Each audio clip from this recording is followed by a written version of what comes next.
Yeah, I'll just start recording. Yeah, it looks real nice, Yasha. Very Uh, concise after all, a lot of different ideas. let Yeah, me you guys just, should be able to edit it too. So great. I'll be back in 1 sec. We keep going. Sure. No, I was just gonna say that I was contacted by the guys from the journal again, because after the last meeting and the talk over on WhatsApp, I contact them just saying that we would need an extra week to tell them what we would be proposing, and that we probably would have some questions in terms of what type of format they allows us to do. They seemed pretty willing to accommodate. They were actually excited that there would be formatting problems, like made us seem like we're, vanguard fiction theorists or some crazy thing like that. And so my idea was to email them either tonight after the meeting or tomorrow, at least with an idea. Also, so having questions that we can ask them, or like, okay, we were thinking of something like this. Could you guys accommodate it? Would be good to send it their way, either today or tomorrow, just so we can start also planning more like the presentation of it all based on what they can actually do, right? And that doesn't require too much effort. I imagine that basic idea of having some image kind of repeating in every page or something like that, it shouldn't be a big problem anyway. So it shouldn't be hard to come up with a kind of simple solution if we follow that basic idea, right? I wonder, I'm still convinced of it. I'm not sure what you guys think, but I know that there was some discussion over exactly how to do it. Like, I think if I understood correctly, Asha, you proposed that perhaps it would be more interesting to, let's say, start with nothing on the page and kind of get to this more complicated image. Build up, yeah.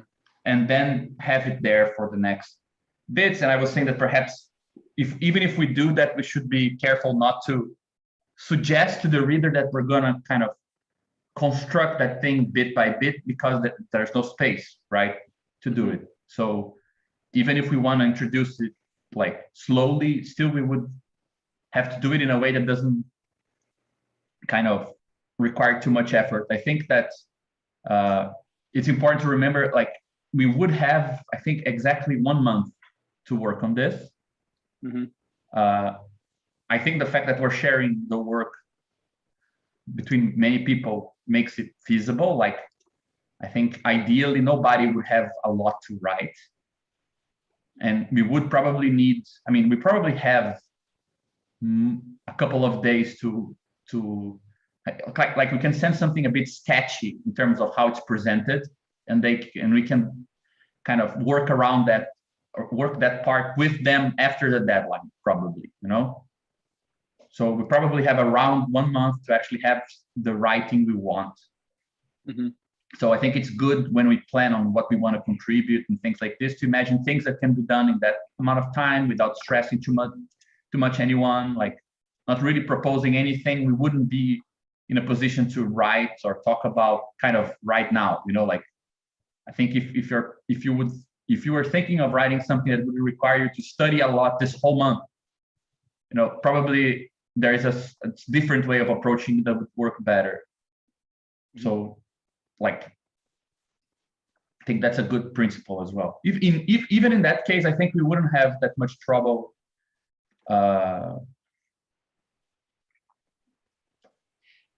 introducing the things. Like, I think the basis of these things we can write them down in a couple of pages. I don't think it would be a total mess. Another thing that I think in terms of schedule is that probably we should imagine something like 3 weeks or 2.5 weeks to have our sections, so that everyone can read everyone, and we can kind of fine tune them, one with the other a bit. So we would need a bit of time for that as well. So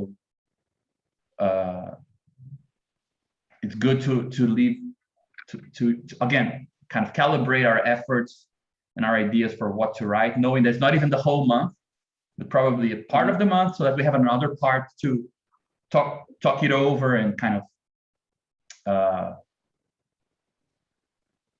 integrate them a bit more, perhaps, right? Yeah, I think we should also get a better idea of the connection between the kind of like shared project and the individual Mhm. contributions, right? Because I Yeah. think we want to think of the individual contributions as like part of some larger thing. Mhm. And like, how do we present that larger thing in the context of the contributions as well? Yeah. I mean, just I think this is a good place to start, like talking about stuff, like just to Mhm. like I propose that figure as a sort of way of summarizing some stuff in a very condensed way, because I mean, this actually could be easily an introductory section, like to talk about this, right? But people who read Karatani's thing with, capital, nation, and state know that he talks about it as if it's like this, right? You have like a Borromean knot. This is not a Borromean knot, but you guys know what I mean, right? With those three modes. But everyone in philosophy who talks about Borromean knots doesn't really know what they're talking about. Like, it's just a word we use to say it's like they're really integrated, but like we don't really know how to expand on that usually. So I found this logician, who's actually a friend of Badiou's and a reader of Lacan as well, called René Guittard. And he tried to propose a sort of approach to like a logic that would have the properties that the Borromean knot has.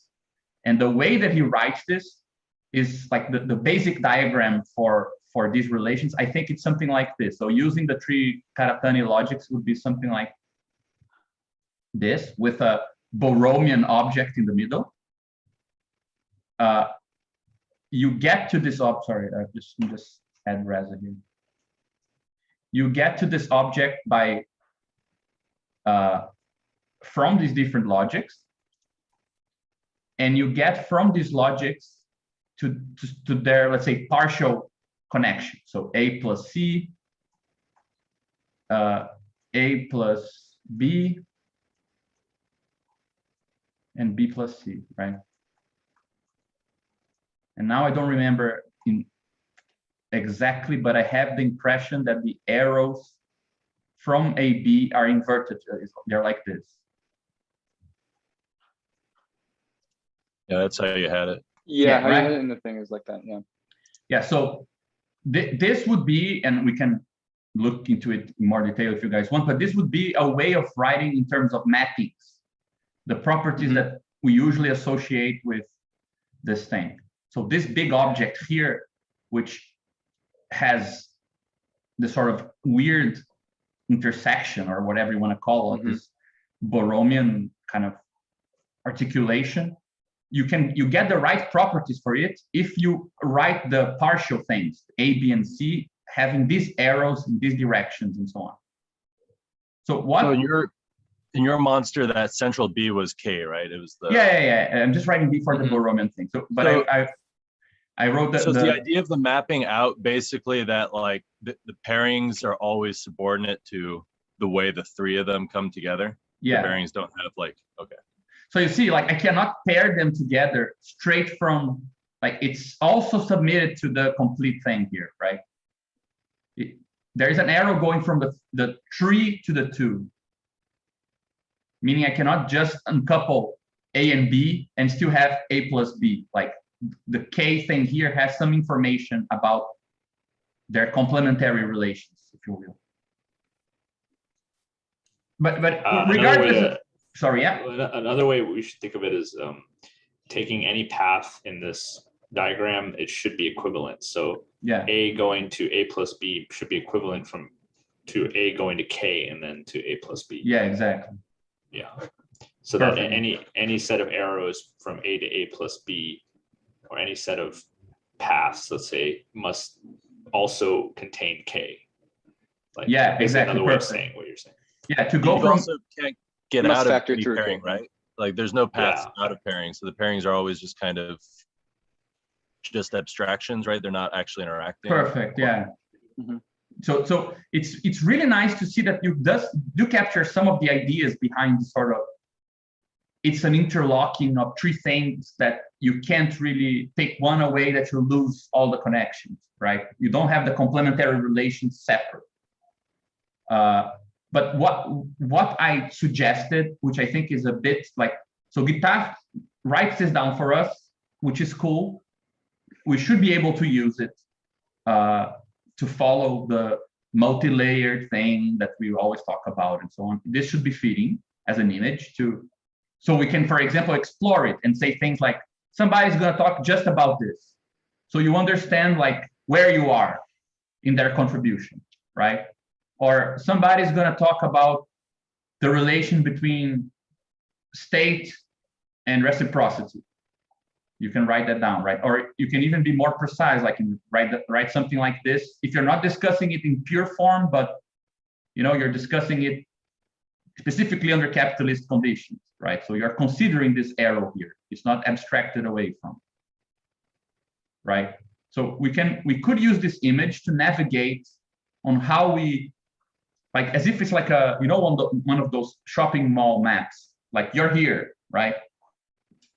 And have this kind of thing as the general map, and kind of added signals to show where you are in that section of the text.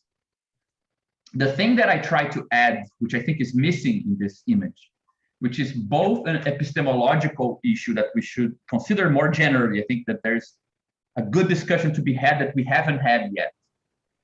Because, one question you could ask is, we want to write this thing in our project. We want to come up with this multi-layered blah, blah, blah, blah, blah. And then we're going to deduce politics out of it. Are there going to be arrows coming out of this to what should be done politically, right? Determining it. No, that's not the case. Our whole point is that somehow politics seems to be, and organizations to be, the way that we learn about these things.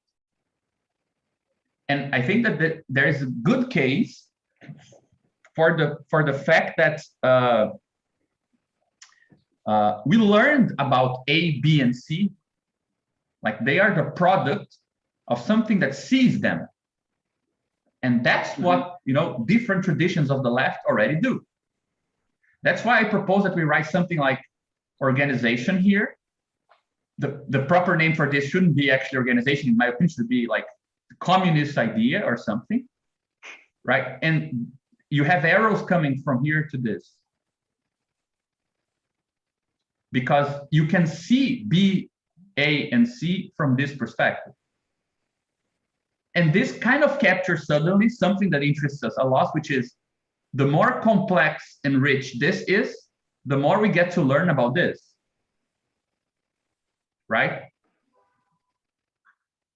Yeah, so, I think it's really supposed to emphasize like the site as an experimental. Yeah, exactly.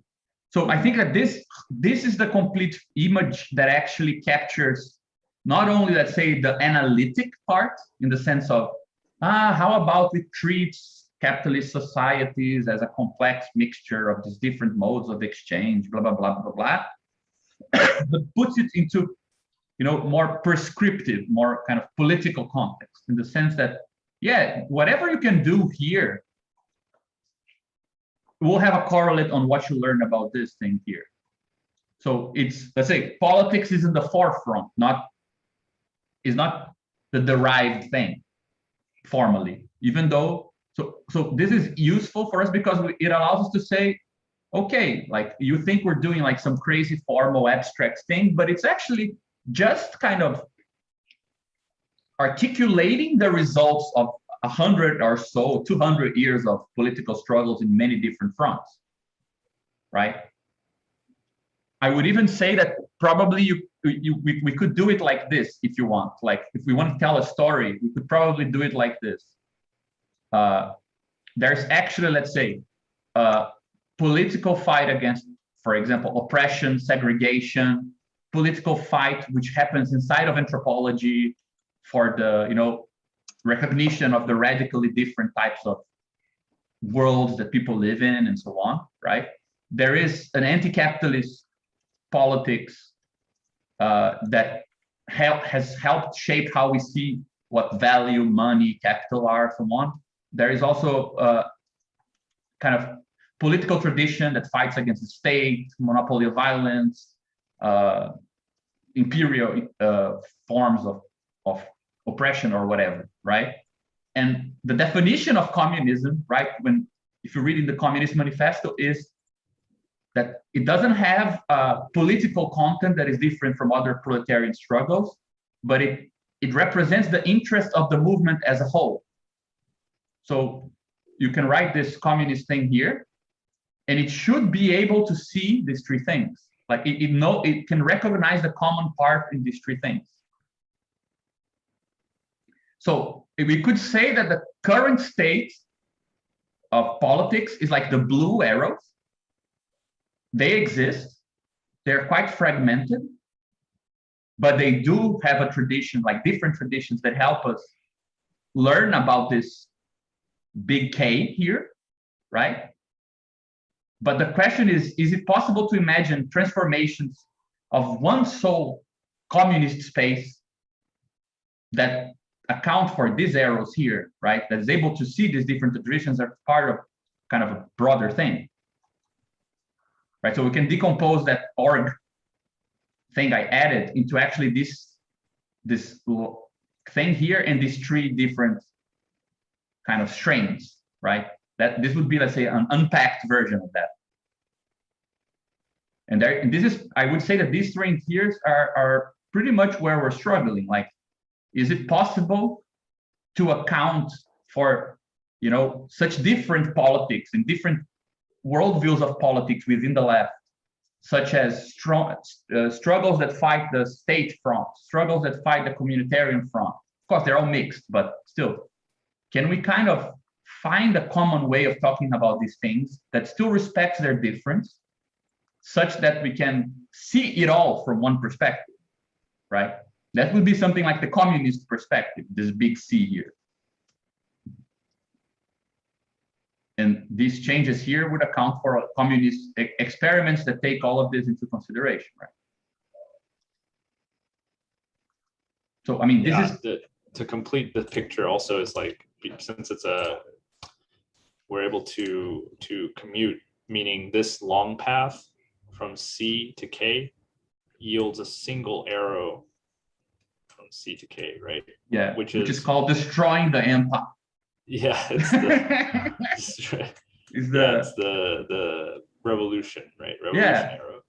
And this revolution arrow is actually the path, all three paths, right?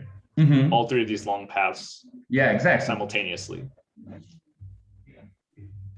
Yeah, this double arrow that you added here would be something like the perspective of an heterogeneous ecology of organizations. They can be very different in how they interact with this K, but from the perspective of C, you can see them all adding to some sort of common direction, right? So if we use Karatani's language and like think about like TD, would that be specifically in like the arrow to itself of communism, or would all the arrows from C to the P's and so forth be part of the local construction of like a TD? Where does? Yeah, I think that this is a way we can criticize him a bit and say, look, perhaps he made too quick a jump in saying that everything that is doing something against this trinity is already a constituted mode, right? And I think we're saying like there's more of a patchwork of stuff that doesn't necessarily go together, right? Even though we haven't talked about it, that reminds me of the Nunes book a lot. Mm-hmm. Like you said, with the it has everything to do with it. The ecology of organization. Yeah. Become here, right? So yeah, I think that what Karatani does is that he doesn't allow us to decompose things in this more complicated way, because he just names. He says, well, there is something else called the D mode here, which can, you know, mediate between the other three. It has some intrinsic properties that are of interest, and it's harder to explore what this all would mean practically, right? Whereas these arrows we're adding here, they are not. We don't know what's in them. We just know what they could be doing if they are to complete this diagram, right? So in one version of this, so this is why I proposed that thing. I substituted all these red and blue arrows for just an org thing. But in some way, we could even have this more complicated thing. And again, nothing prevents us from having sections that go like this. We just talk about the communist hypothesis in general, or what does it mean to have an ecology of organization, or political struggle from the communitarian point of view. Alan, are you raising your finger? Yeah, I'm just waiting for you to conclude. Sorry, I didn't want to interrupt because I was curious where you were getting at. Something that I'm not sure by your explanation is, it seems that the second diagram, different from the Borromean knot, it assumes the perspective of K to map. Like it's like taking the relationship between A, B, and C from the standpoint of C. And this is why capital would organize A, B, and C. But you could think of the same diagram being organized by B or by A, which could also be K's, right? It could be like the king or kinship, like all K's organized, true, but every time it's from a different perspective.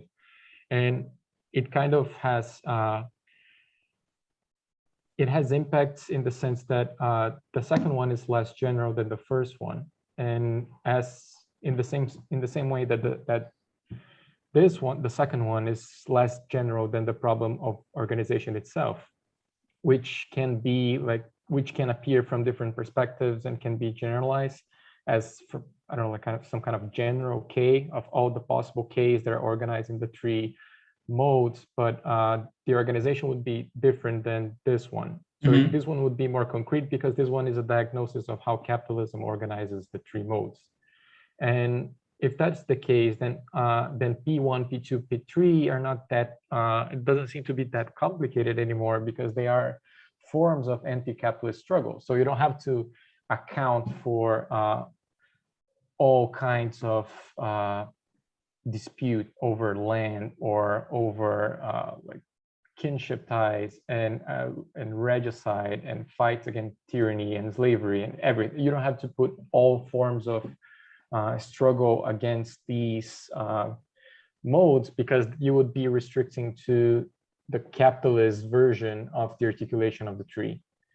And if that is the case, then that diagram could become like a 3D diagram in which it opens this way to K as a form of organization from the standpoint of capital, and it opens like back to C, in which C organizes like K the point common to all forms of negation. And then it's just a simple matter of opposition between the A version of the capitalist triangle in which it opposes, and then the C version of the capital triangle in which P2 opposes, and the B version that P3 opposes. And that like K is the single point that gives information about all of them, and it's where all of them meet. Then C would also be where all of them meet. It would be like transcendentally there, at least.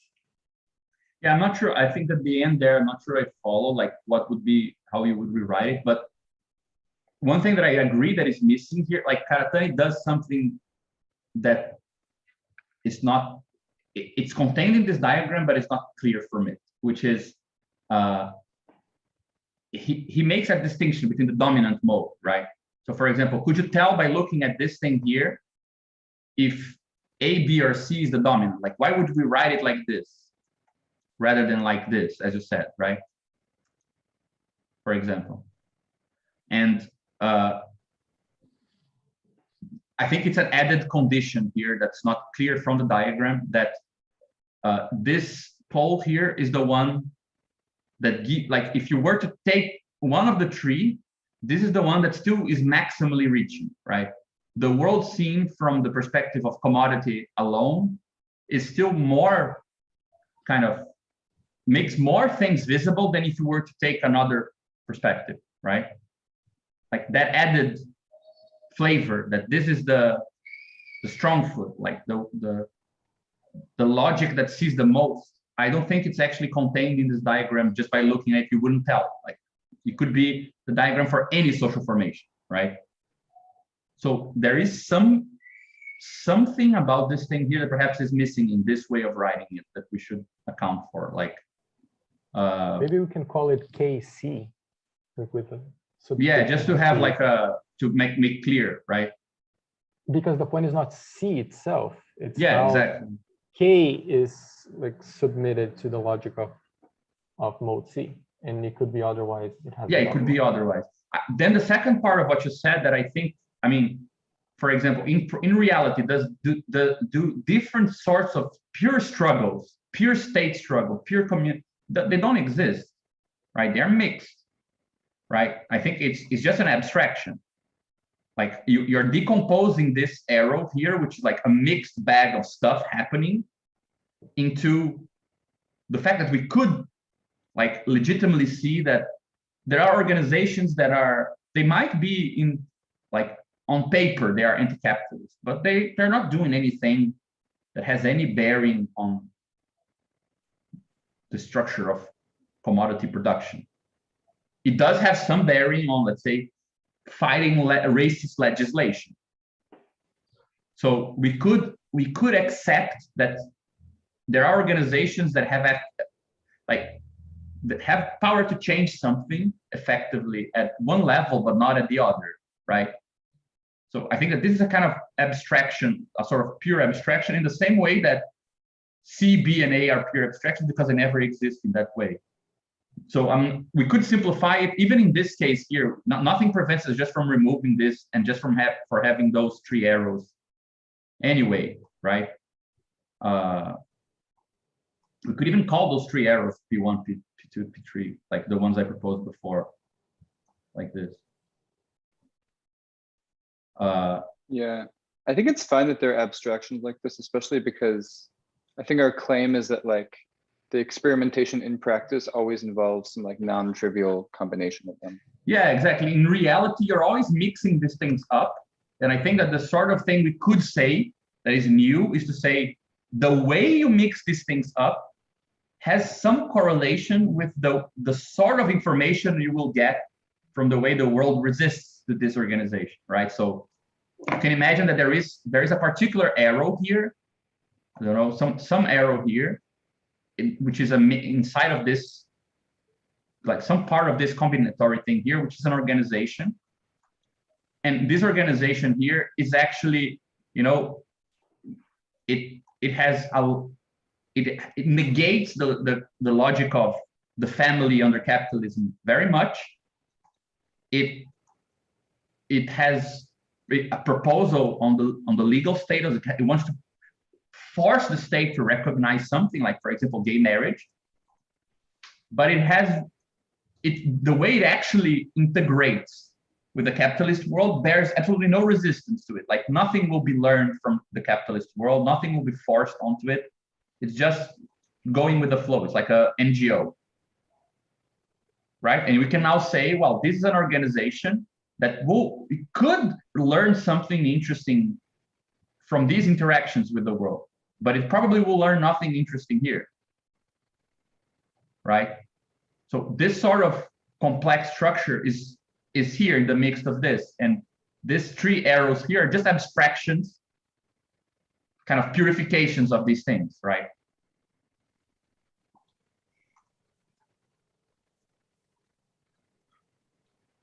So in any case, I mean, I think we can. This would definitely deserve a much more detailed discussion than we could do today. But it's just I think it's enough to suggest that something like this image is a nice map to have in the text in some way, right? And for us to use it today as a way to single out how we want to section this thing, right? And perhaps help each other to see ways of, because, for example, let's say I want to talk purely about value. Like, for example, I want to add in the text a short texton which is based on the primer, which is just showing that there is a description of C which is coherent with the description of this whole thing, meaning it has some categorical flavor, it's compositional, it's arrow based and so on, right? Well, it's important that when I do this, I know that I might not be accounting for this or talking about this, but that C is different from K, that there are arrows coming out of C to kind of this mixed sums here, right? And things like that. So even if that's not what I'm writing about, just contextualizing different slices in terms of this bigger picture might be helpful also to give us ideas or to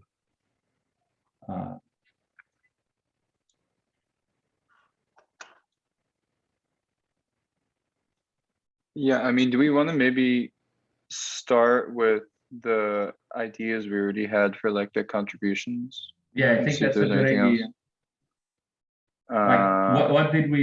Like what was vented like discussed already? What was already discussed, there's 4 of them. I don't know if everyone agreed to do them, but there were at least ones that were put out there. Something about the logistic stuff from John. The ecology and Karatani connection. I have them in the Google Doc also. I already read that before.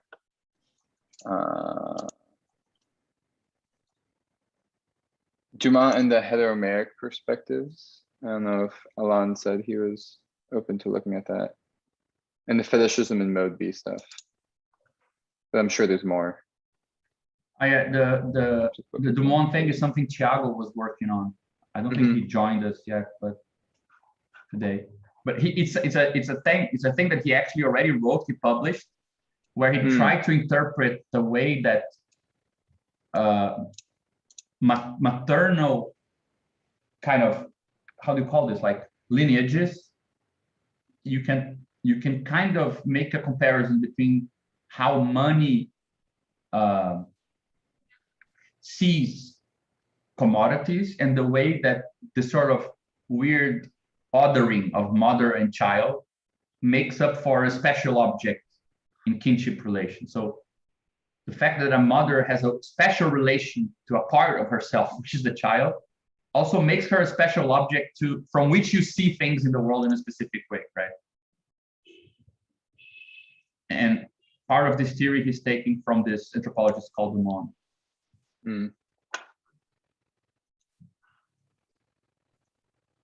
And then there was the fetishism and mode B.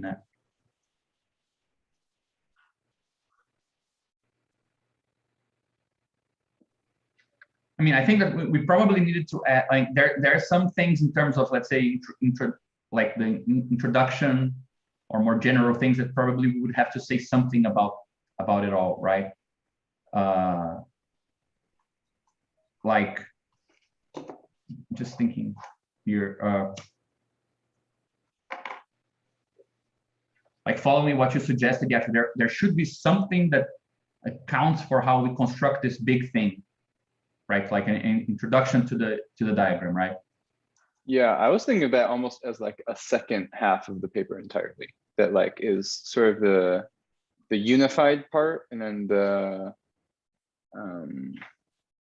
I guess like maybe like organizational interventions or something is like the other contributions. Yeah, especially because we want to think of them as like sort of glued onto this larger. Yeah, I mean, the reason why I was a bit skeptical about that is just because I think that if we commit to having half of this being, I mean, I think if we commit to have half of the text being kind of a step-by-step, more or less rigorous introduction to the whole thing, it might be doable. I don't know if that's the step-by-step or rigorous, but like at least motivating it a little, because it's a lot to throw at someone. Yeah, no, I agree. Background or interest right away. Yeah, but I think that we could, yeah, but I think we could throw it as a section. Like, for example, I think I could write like 3 or 4 pages that introduce the whole thing, you know, in a way that it doesn't make it bigger than other sections. Like, we can just call it like a section that kind of covers the whole thing, very coarse grained, you know. It would have to kind of account for why the arrows are moving the direction that they are, something like that, right? Yeah, I was sort of like, I don't know, sort of intuitively visualizing it as something that would be like, so this beginning, like you give the very skeleton that covers mostly Karatani, like, so basically A, B, C, and how they form into K. And then because already it like, it sort of looks like the numbers 1 to 4, they already concern like those interrelations. So those, like those more complex parts of the diagram, so like A plus B, B plus C, so they cover things in that sort of a way already. So I think that this like this introduction could be sort of this very bare bones, like, yeah, little introduction of mode A, mode B, and mode C, mostly like explain it, like departing from Karatani in a way. Yeah, At I least think how so too. I Yeah. imagine it. Sorry, can you guys remind me how many words is this?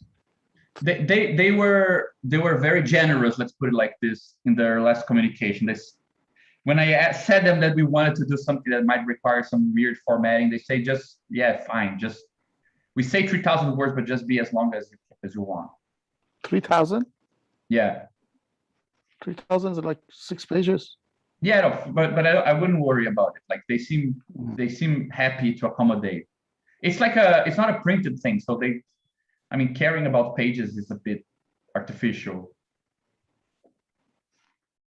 I think one thing we did say is that we would try, let's say, to have individual sections, even from a standpoint of how much effort we can put into these things. Yeah, 30,000 sounds more realistic. We can just have a book. So I think that if we imagine that none of the sections have more than 3 or 4 pages, and that ideally they keep it to like 2, right? It looks like something around 20 something. It will look like a long article, but not like a delirious thing like the primer, which is, we call it an essay, but it's 120 pages long. Like it should have like a normal person lifetime extension, right? So I know that Renzo also proposed perhaps to write something about the courier strikes.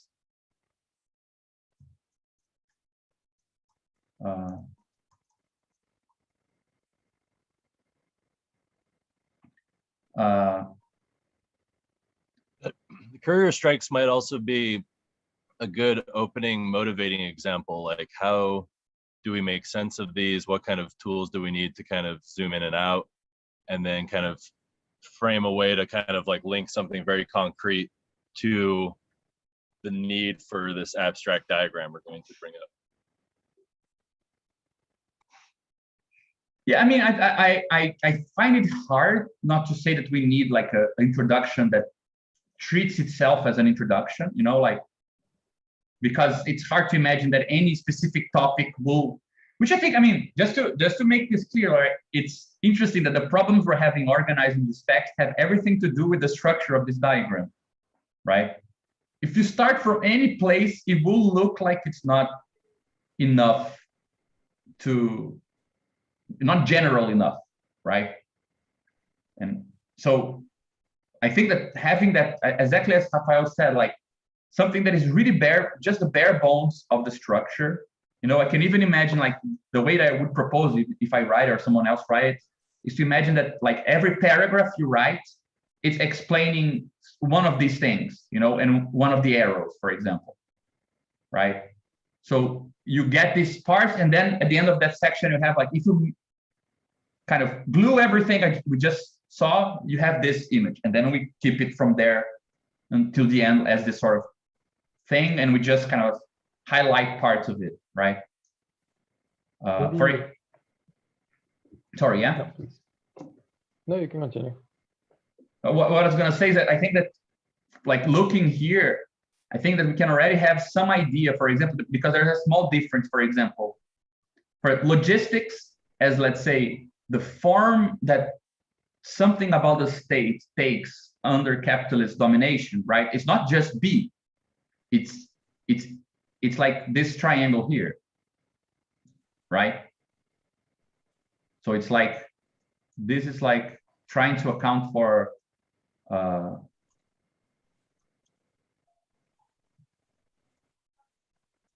This is like this, right?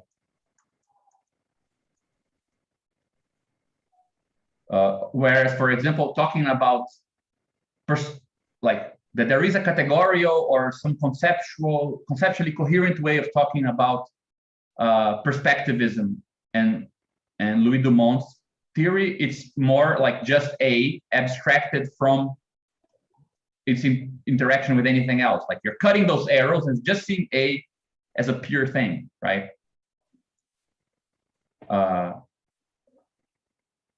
And things like this. So it's we can kind of see that it's not always a matter of just slicing A, B, or C, or sometimes you're actually slicing something slightly bigger, right? But I think that's also where you got to have some distinction between like the center object in general and then the particular one of any mode of domination. Because I would argue that for logistics, you have logistics in different like epochs of production, but they all go through the center object in a way that makes B plus C a relevant thing. But that doesn't necessarily mean that like that'll look different under the mode of dominance of B in a feudal society than it does under the mode of dominance of C, but they all go through that center object. Let's call it K subscript B or K subscript A or whatever. Yeah, I mean, I totally agree. I think you're right, but it's just a matter of, okay, so yeah, for example, you can have this here being KC more specifically or not, if that's not what you want to do. But I think it's just, I'm writing this just because I think it's an inviting thing to filter more specifically, right? Are you going to be writing about the sort of logistic aspect of the state in general or under capitalism? No, you can kind of probably will have, there are different ways to describe it, right? Now, one thing that I besides the intro here, one thing that I think at some point we should have, I mean, the courier strikes, I think is something like a part of this, right? Guys, just 1 second. Somebody hang the bell here. I'll be right back.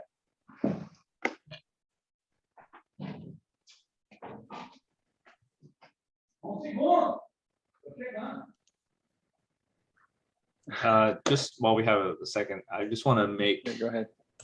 add just a little clarifying thing when we talk about these commuting diagrams. I think one way we can think of it is, and Yasha, you can clarify with me here. Like if we have an arrow from C, sorry, let's say the organization arrow, O to C to KC, like we're doing this, right? There's this compositional thing happening, right? So that the arrow on top here is equal to the composition of O to C and C to KC. And we can kind of think of it, if we go one level deeper, we can think of it as like, there are some elements of this organization that are picking out elements from here. So let's say there's just a bunch of these points here. And you can't pick everything, right? There is no organization that is going to address all aspects of C, or you can think of it, it doesn't mobilize all aspects of C. It only mobilizes some subset of it, right? And then these parts that are mobilized are the ones that, let's say, attack or make relevant parts of KC. So also KC has a bunch of these points as well. I don't know, just like a really simple way to visualize like factorization of, right? So there's always some stuff that is going to be ignored. Let's say all this stuff is ignored and all this stuff is ignored by any kind of organizational form. So this ecology arrow we're showing here is like some kind of, you can think of it as like a selection algorithm, like way to select parts of the world that ought to fit together in this, what we're calling an ecology.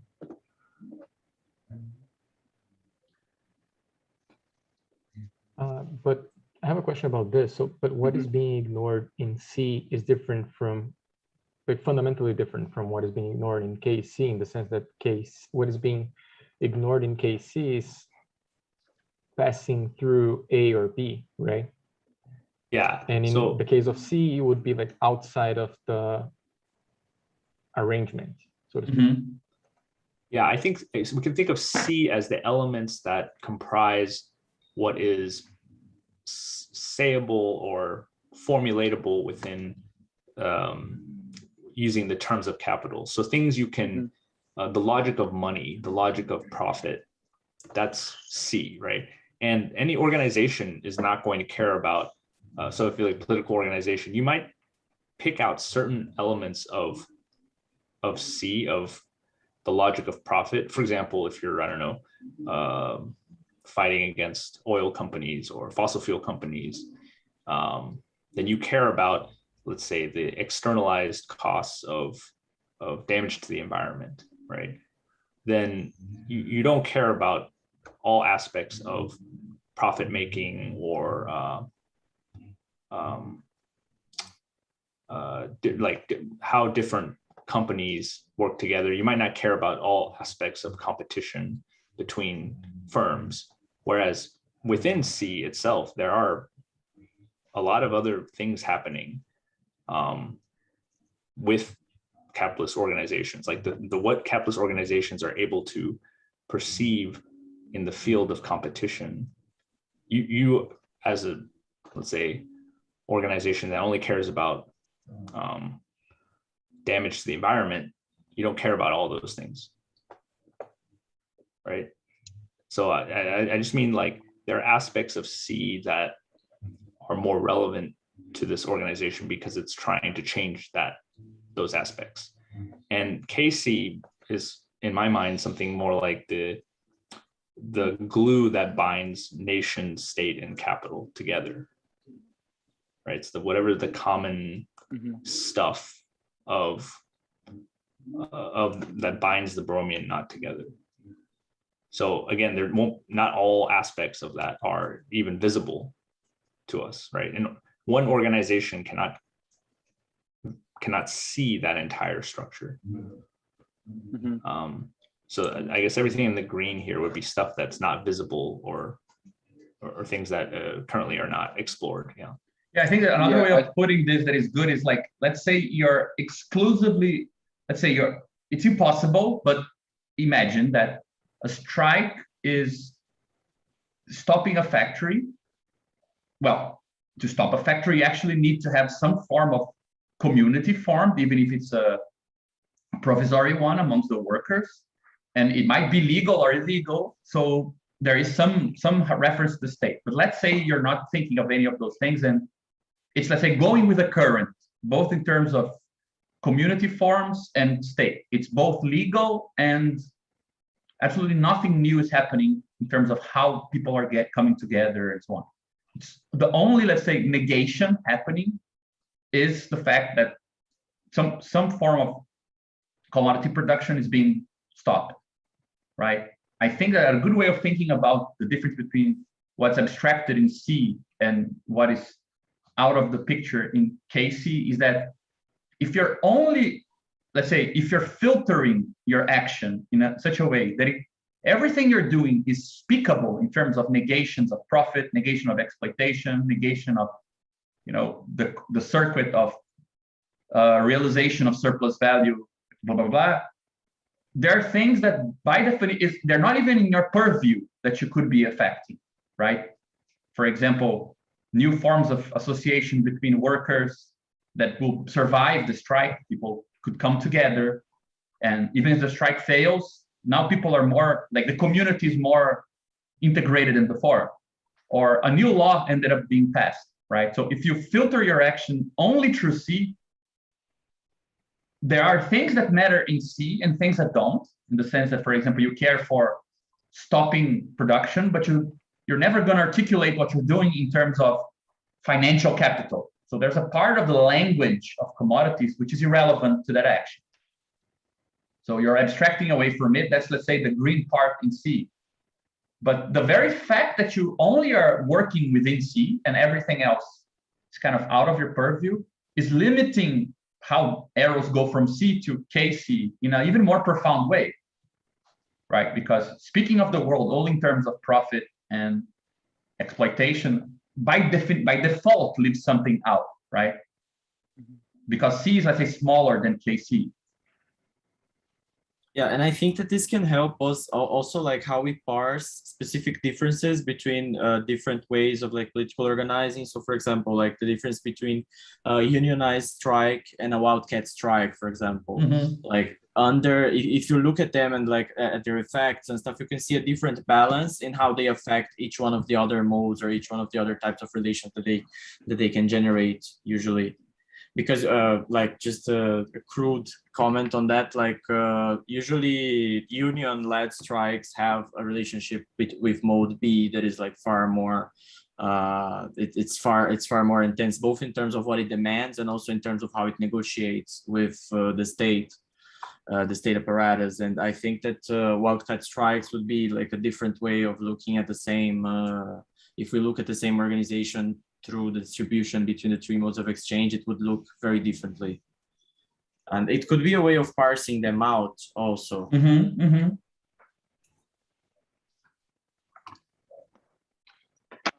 I also wonder, I think a lot of this, especially the ideas of like what you can see from different perspectives and like the considerations of like parts and wholes requires a lot of this like I guess the objective phenomenological,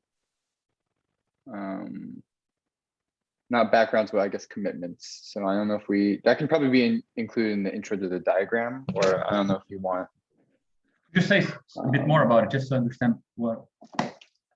Yeah, I mean, just about like the commitment of thinking about parts, especially as like carve outs of spaces in a specific way that allows us to, for example, use these like category theoretic terms to filter it in from different perspectives. And that's like what this big diagram sort of is. It doesn't have to be technical, but like more conceptual. Yeah, I agree. Perhaps we should separate at least like for now.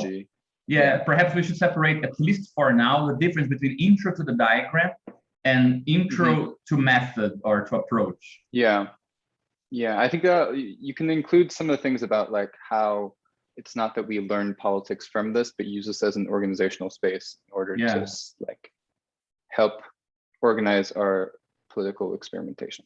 Yeah, and one other thing that I think we would need to have, like I think that something on the courier strikes would be, again, I think it's more like here, right? Picking like finding a specific complex way, an example of a specific complex way of trying to negate something about this and interact with KC, right? But I think that probably we need something. I mean, I'm thinking something in the lines either of what you already have, Dennis, from your presentation on political experimentation, right? But something that would be about this, like what are we calling political experimentation, right? Because probably should be also a bit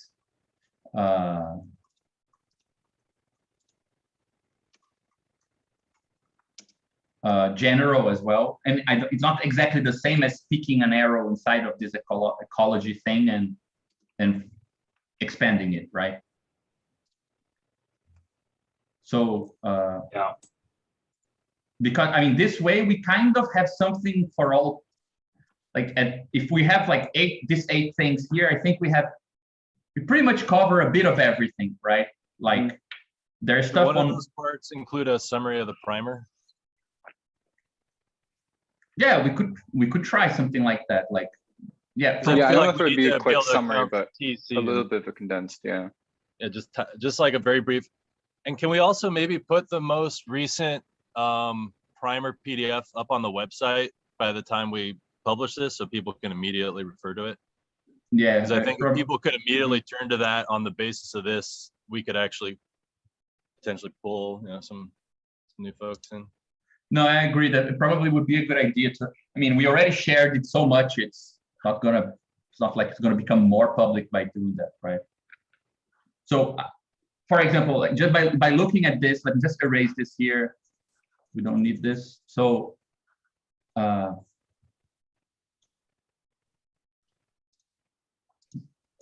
I group things?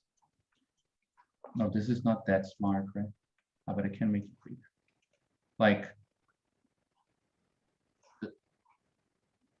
just do something.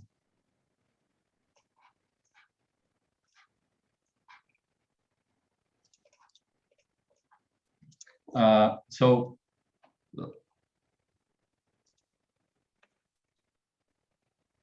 for example, just to start looking at it. So, right, point one is somewhere here, right? It might not be strictly about logistics in KC, but it might be between KC and KNB or whatever, right? Ecology and Karatani seems to be kind of a big, I would say it's probably like this, right?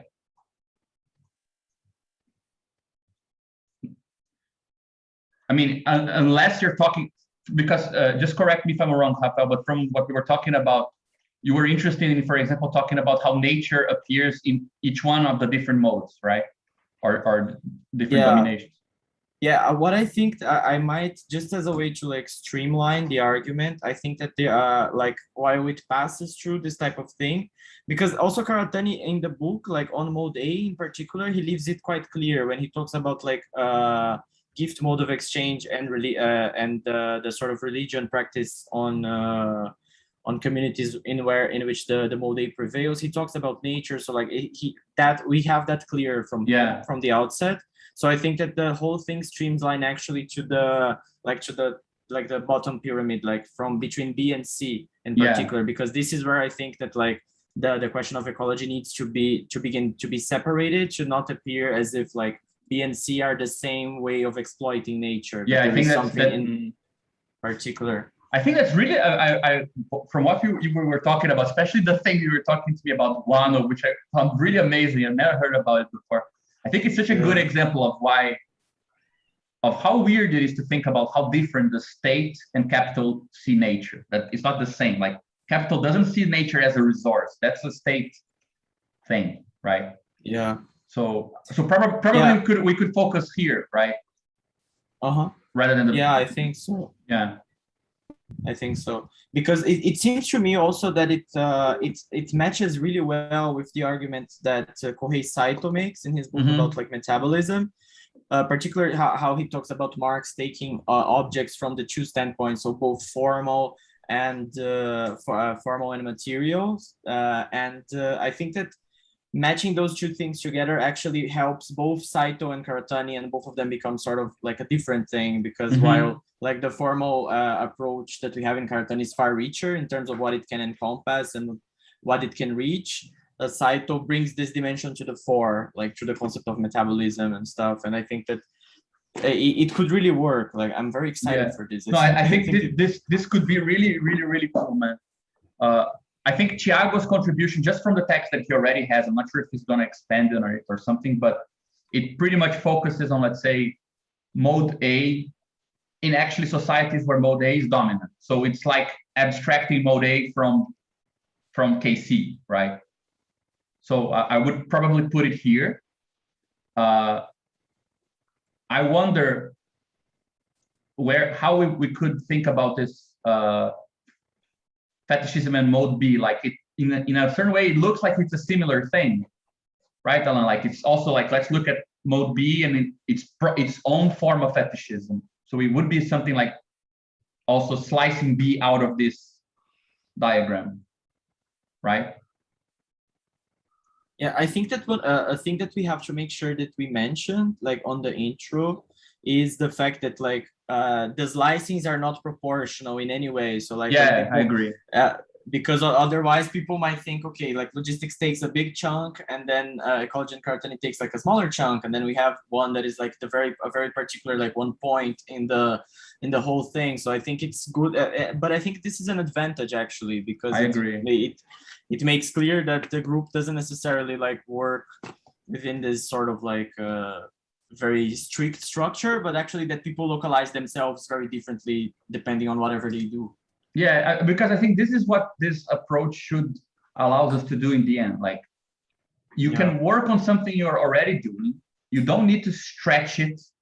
We don't need to cover everything. It's just that from the perspective of this crazy project, things that could look like they're very kind of separate start looking, it's not that we make them fit. They will look like they fit, right? It's a phenomenological issue. It's not a something we need to necessarily force, right? So I think also it's a good kind of idea when writing to not worry about too much being too consistent with terminology. Or, I mean, it would be great that we get to have everything written and then we all give it a read and perhaps find a way of approximating it, but we can treat that as a secondary kind of sheathing, a gluing operation. Like we're on the pre-sheave part at this moment, right? Like, it's not necessarily gonna all glue perfectly and so on.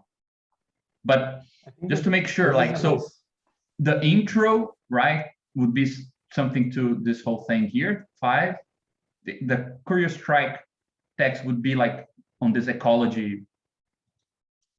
Let me add the big line here, right, like this. An intro to the approach would be even more general than this, right? Would even perhaps come here.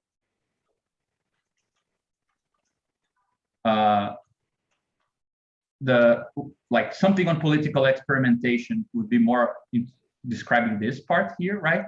And the primer, something like the primer, about the primer, would be coming here.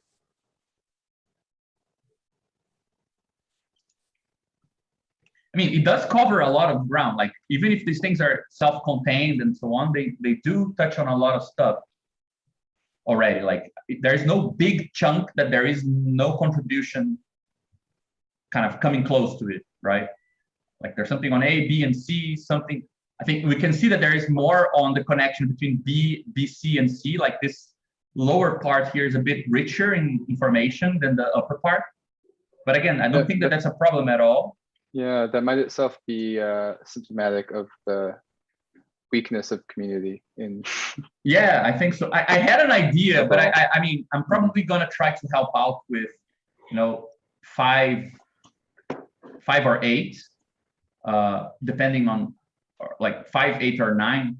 But I've been developing an idea. I think we can actually write we can propose a really serious reading. Like, I would say that here, there is a text to be written on psychoanalysis, why psychoanalysis exists only in modernity.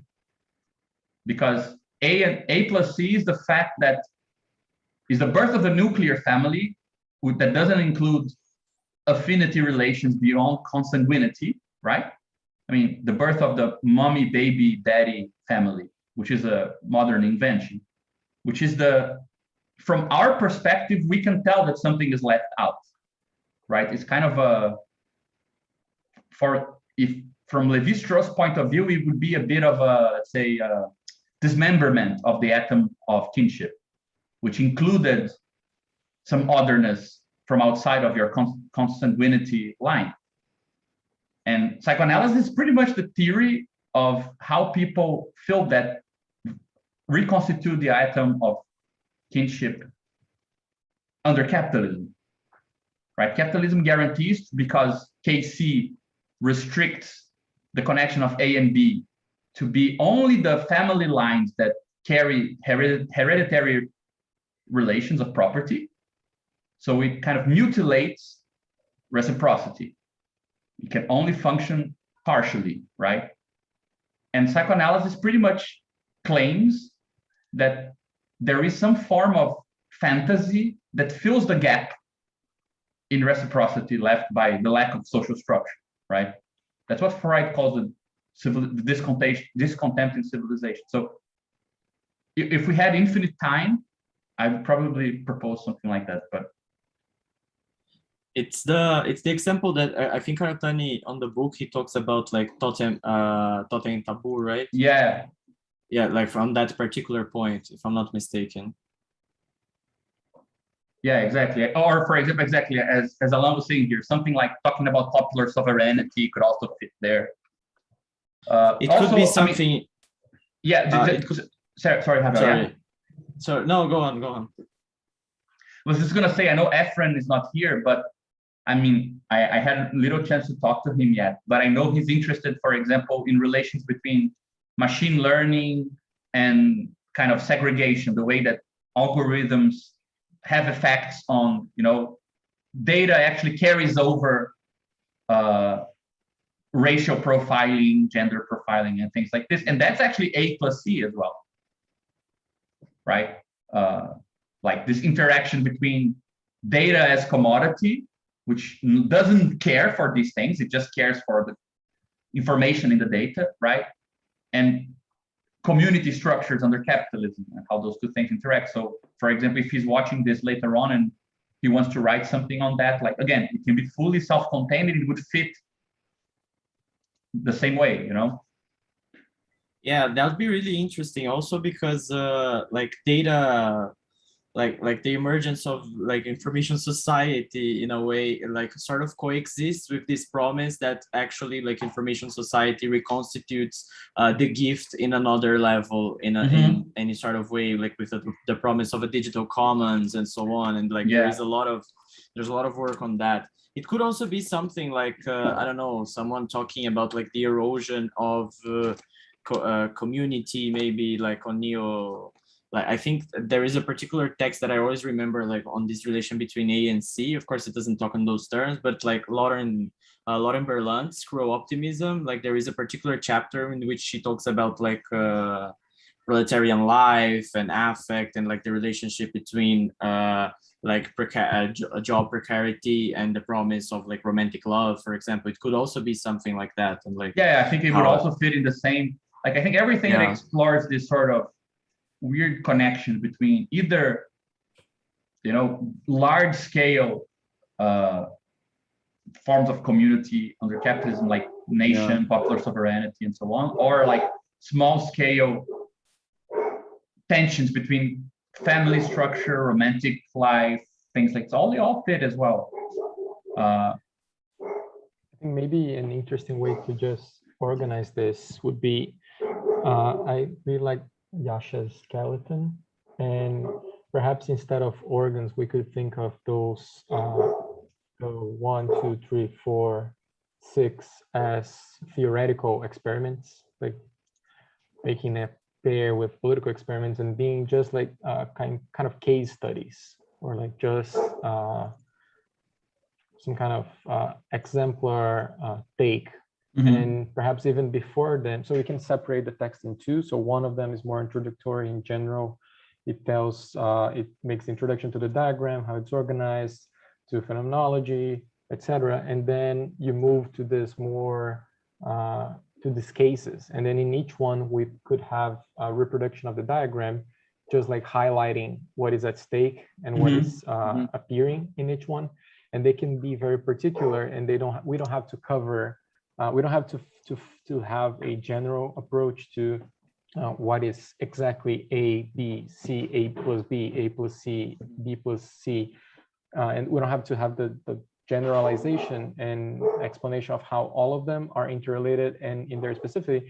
We're just like taking examples of like thinking about stuff and how they like reveal some aspect of themselves when we think in terms of the diagram.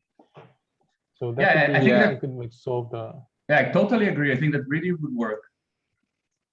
It's a separate issue. I think that we need to. I mean, we have a very interesting problem to think about, which is, I think, kind of uncommon, in fact, which is if you imagine this as just a linear thing, like with absolutely no cross-referencing of any sort, it might look more confusing than it needs. Right, like we are, let's say, we should add here a third thing, right? Which is there is something, sorry, here, which is the page, right? And you need to map this not totally ordered structure into something that actually is linear, right? Mhm. So that's actually that we actually have this problem in our hands, and I think that's what we're trying to imagine. Like that's I think why Dennis said it would probably work better as an app or as a weird hyperlink Yeah. page, because it would preserve more structure. When we imagine that you're just writing these things as sections linearly presented, the fact that they're not really coming one after the other, right? There might be something we can divide, as you said, like perhaps section 7 and 5, they are more general, introductory, right? And the other ones look more like slices or snapshots from inside. The big ones, they seem to be, you could say that they're more general than the others, but once you get to the others, there is no internal reason why one should come before the other, right? They should actually be parallel, or they have a more complicated structure. So I think that this issue of how we want to format this thing is actually, in our particular case, is actually quite structural. Like there is something at stake, right? I personally do like the idea that, for example, we could even kind of distinguish in terms of design the fact that the first sections don't have the diagram fully fleshed out. You get to the end of them and you have the diagram constructed. So they already look different because of that, right?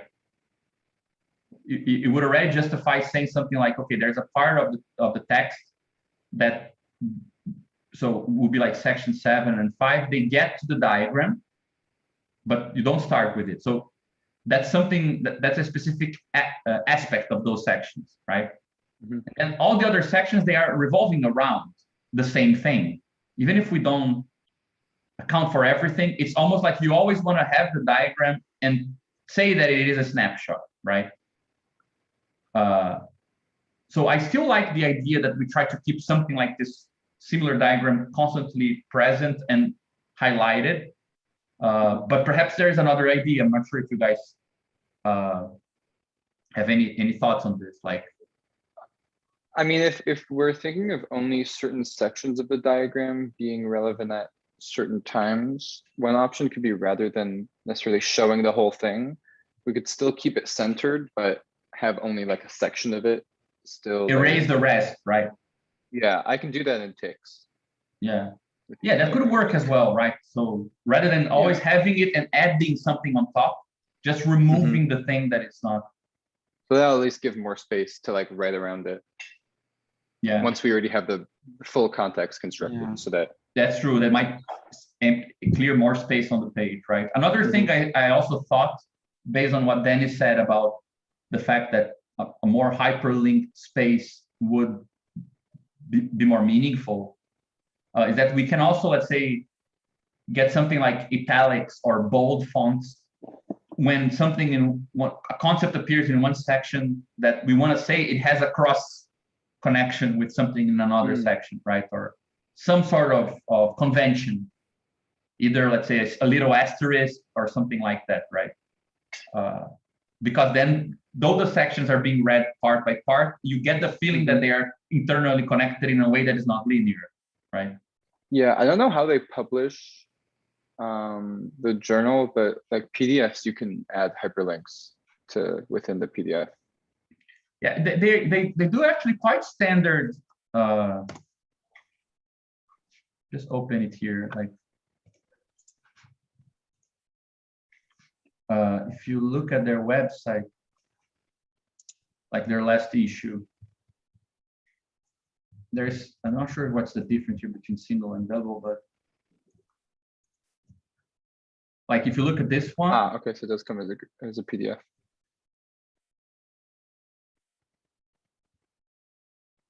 It has a really crazy, I'm not sure why I think that they never reset the paging, the numbering. So it's like 2,000 pages of every edition, probably. I'm not sure.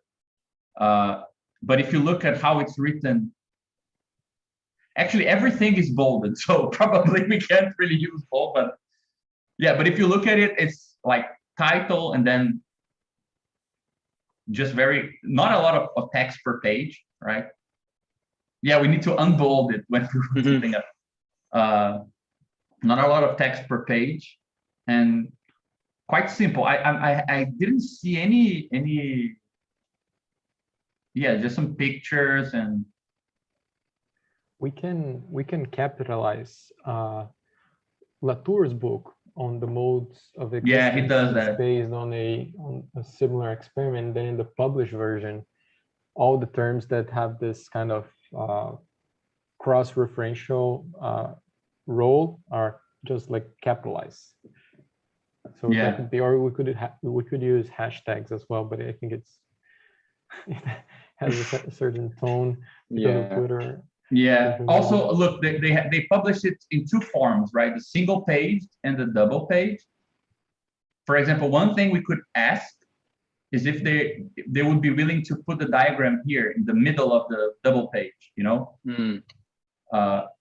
Because then we can use the fact that there is like a lot of blank space here that is just free, rather than having to occupy like a chunk of the main page, perhaps, you know, and it's like everyone takes like 4 of these, or so 2 of the double pages as a sort of average, right?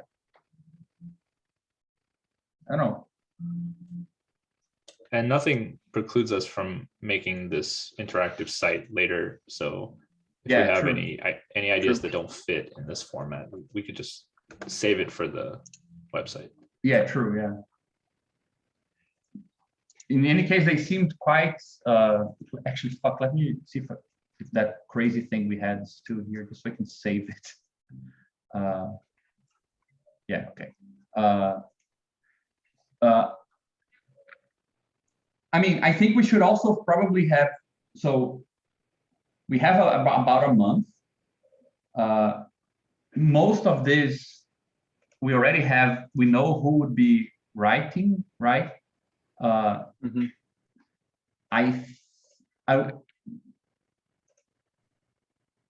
So this one, this, and this are ones with no author yet. Yeah, I think I can probably help out with 5 and 7. Ah, cool. Okay, so because yeah. 7 has some of the like categorical things, but like trying to demathize them, and the diagram, obviously.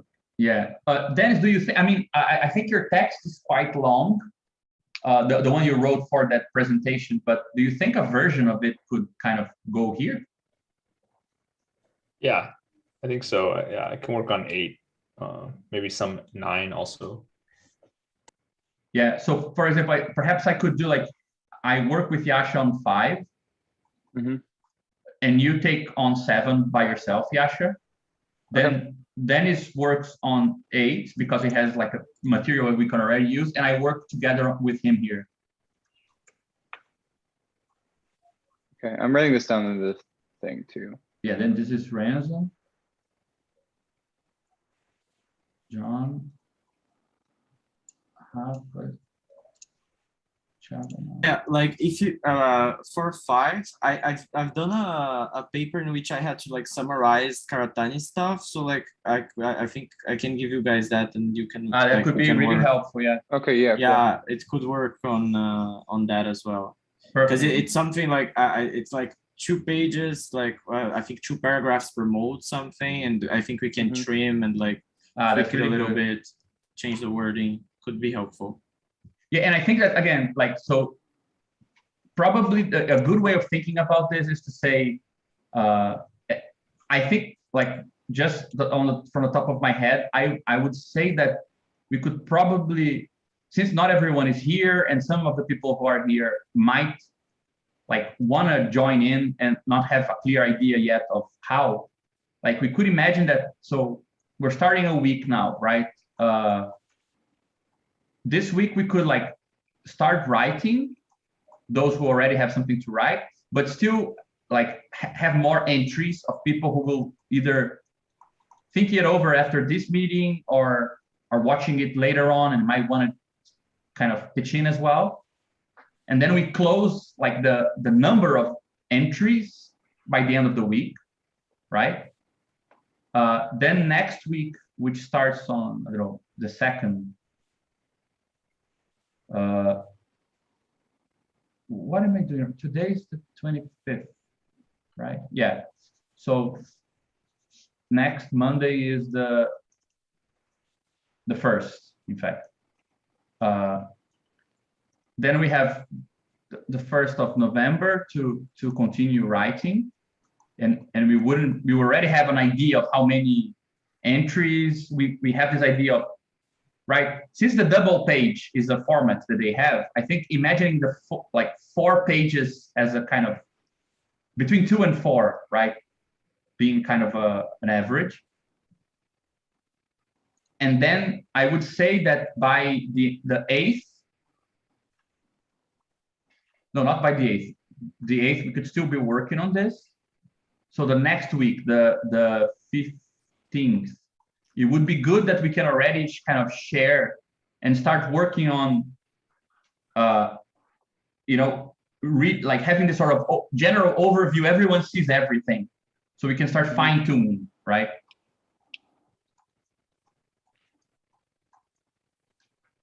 So we have another week then, or a bit more perhaps, to do this and hand it in by.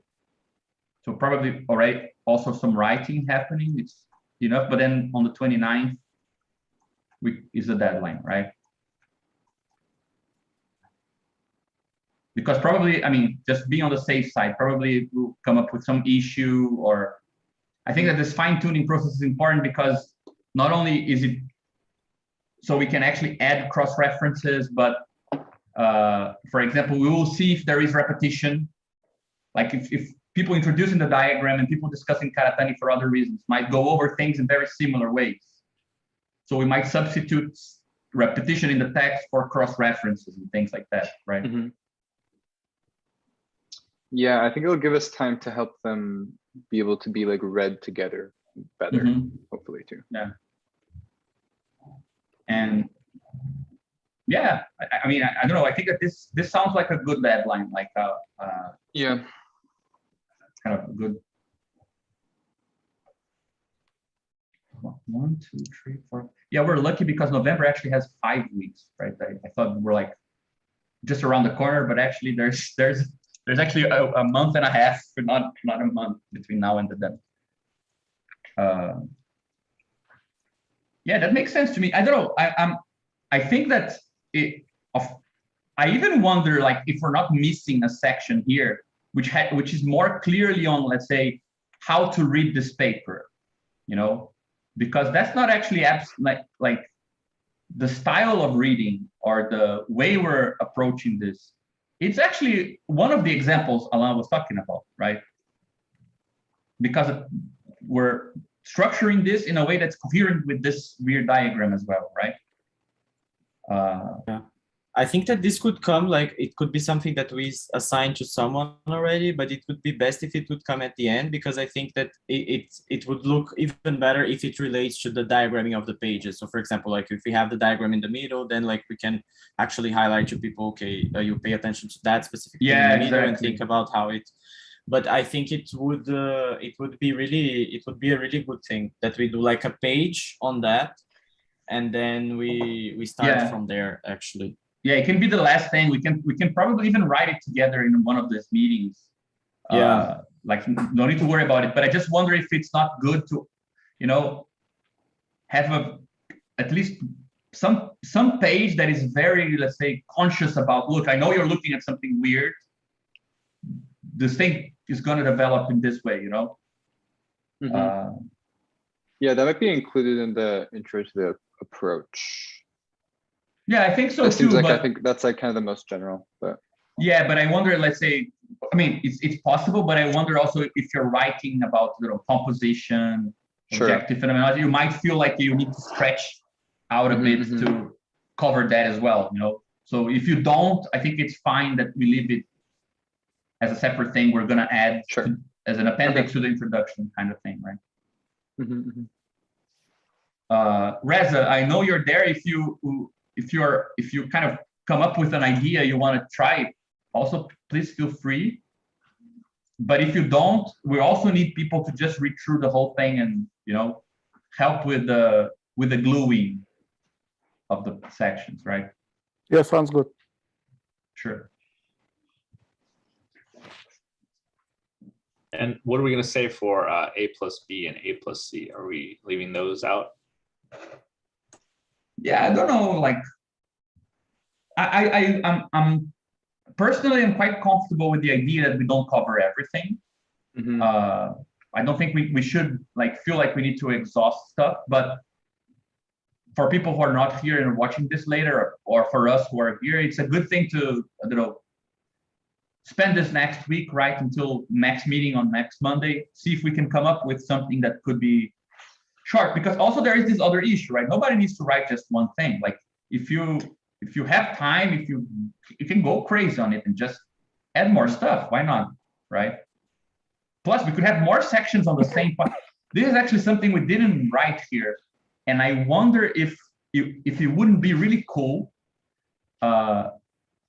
because right there's actually another kind of axis that we're not considering, which is you can actually select smaller objects than these big logics.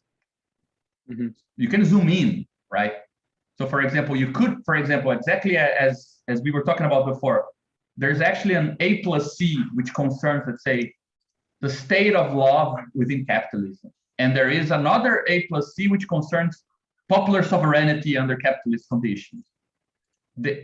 In this diagram, they look at the same. They look like they are going to the same thing, but they're actually different, right? So depending on if we have more ideas or people want to write more stuff, like since these entries are kind of short, we might also need to think of how do we distinguish when somebody's taking the same intersection from a kind of finer grain, a coarser grain kind of point of view, right? Mhm. Yeah, I think that this is the usefulness of breaking it quite arbitrarily between the more theoretical general part explaining the diagram and the theoretical experiments, because then you can kind of just explain that these are not like the content of the diagram. These are just like good examples of like zooming in or zooming out and addressing one part of it and showing what comes out and then relating it back to the diagram, which is always there. And then you're just like formalizing what these different takes kind of review, and not attempt to actually like formulate what characterizes A, B, C, A plus B, A plus C, because that would demand rewriting Karatani's book in a sense. Yes. And expanding it and doing something much longer. And anyway. Yeah, no, I totally agree. But again, I think that, I mean, we possibly, I mean, I said one thing, but now I'm thinking probably we don't need to be so strict. Like, let's say that we're starting to write in the next couple of days, and let's say that, for example, Dennis can use a lot of his original text on political experimentation, and he's done very, very quickly. Why not have more entries coming in later on? You know, I think we just need a deadline before the fine tuning. So probably you can imagine that all the way to here, like we can like discuss in meetings, and if people come up with ideas, we could still have them. We don't need to be so strict, right? On like, I don't, knowing how many entries beforehand is not going to help us that much, right? Yeah, I agree. In some sense, this is kind of already like, I would say something like our own journal format for, because you could have ongoing entries forever, right? Yeah, exactly. We're co-opting their journal with a weird inner structure. So every edition we have the diagram again, and then smaller sections around it. And yeah, no, I think that this makes a lot of sense. And I'm gonna try to make an effort to talk to people who were around the last couple of meetings or months and so on, but are more absent now, because I mean, it's a good opportunity to kind of, if you look, I mean, just compare this, right, with our website. Our website has this sort of linear thing, right? It tries to connect things, but you don't see the connection other than the fact that we add them afterwards, and it's hard to see a sort of common ground. So this might actually also be a good kind of organizing effort for the group, right? So I think it's also good to try to kind of stimulate people to try their hand on stuff and see that and test that it actually fits and that we can actually accommodate everyone's interests. It's a good kind of moment for that, I think. So probably allowing for very late entries is a good idea as well. Cool. Yeah, this is a lot of good stuff. Hopefully, we're not spreading ourselves too thin, but Yeah, I think we we're can making it too all over the place. Yeah, but I mean, I think we found a good structure to be okay. Like we can be all over the place, and you know, the place is a topos. It's not all over the place. True. Also, I mean, I'm optimistic because this is the shortest meeting we ever had. So that's saying something, you know, and I think it just goes to show that the compression rate is higher all of a sudden. We It's can slightly actually, growing. yeah. So that's a I have good- most of good this sign. stuff summarized in the outline brainstorming document Perfect. that I put down. So Yeah. Also, I wouldn't worry too much about these numbering, right? I mean, God knows Yeah, which yeah, order we want to put this later on. So with this, I think I can just write them. I'll just tell them that I'll kind of just send either the one that you like the image you sent us, Yasha. I'll just yeah, I send it have to it in the them document too. and tell them, look, we have this structure for the paper. We wanted this image to be repeating on every page. We wanted to have like some cross-referencing thing. Just see what they say, right? With this, I think I can already kind of check their constraints as well, right? Sure. Okay. Cool, guys. Okay. I was thinking that like also I just had like this thought about how to arrange it. I think another option would be like sort of a column in the page, you know, like a bookmark, like one of those that actually like it puts the diagram, like the full diagram, it puts the slice diagram, and then maybe it puts even like some like small pieces of text on something, like for example, I don't know, K and A and B and C, and like some short references on it that would appear every now and then, like between sessions, for example, that would like localize the session. Sorry, so I'm just, you're saying something like, how do I change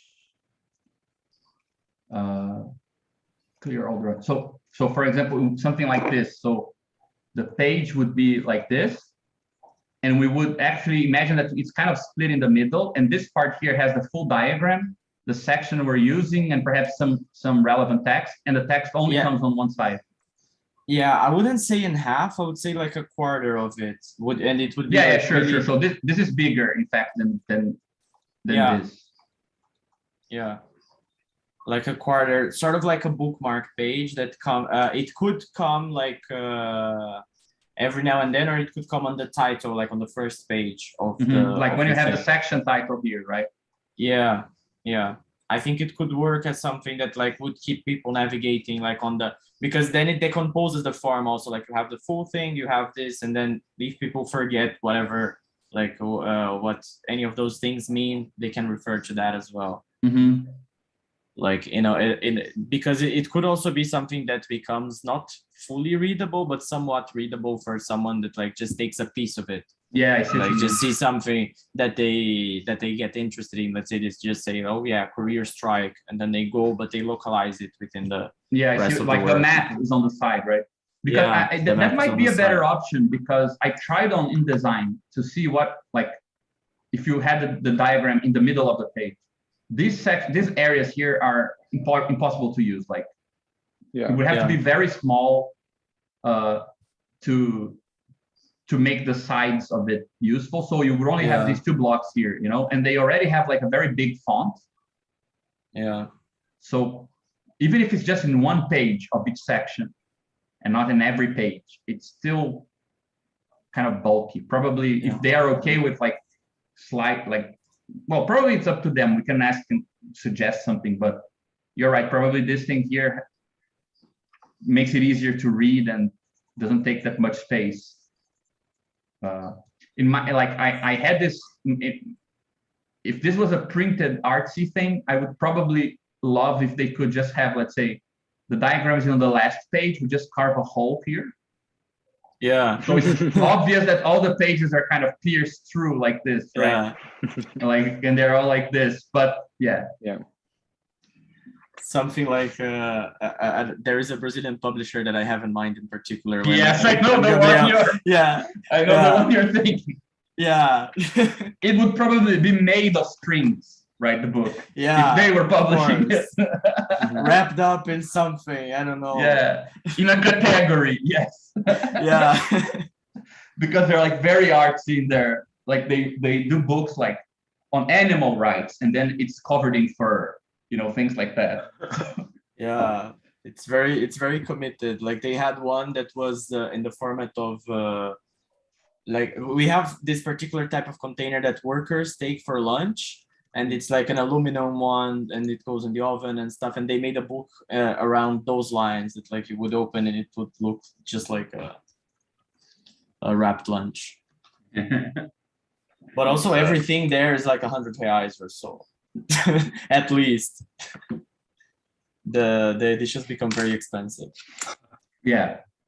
Anyway, so but still, I think we're on a good path. I'll just like make sure I tell them what we're thinking, so next time we have a clearer sense of what they they find acceptable, right?